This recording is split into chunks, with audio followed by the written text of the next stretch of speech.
ย่างเด่นตอนสอบพี่น้องอากาศเย็นสบายสดชื่นจะเรียน River Tales Trail ปลา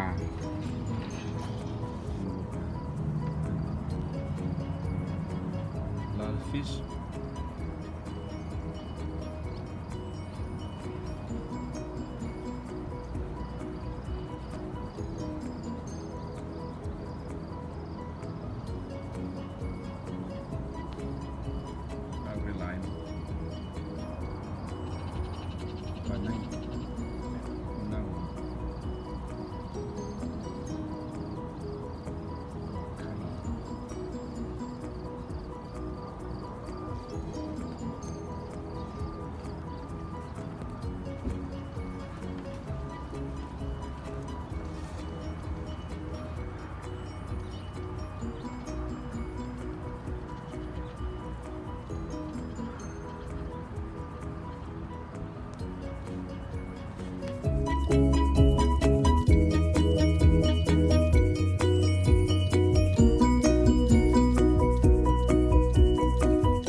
แล้วตอนคำของเนวลินนะพี่น้องเนาะ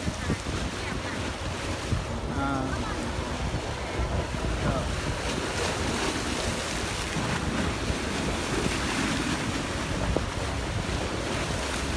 Kaden, be careful, be careful. This is fishing. Kaden.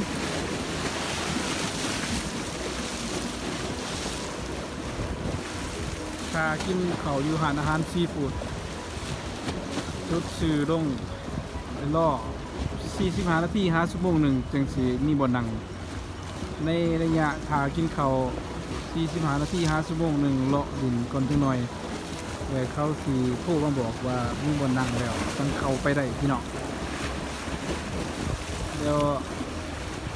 อยู่ออมแอมแถวนี้ก็มีหลายสิ่งหลายอย่างไม่เล่นในสอบไปออกไปในเมือง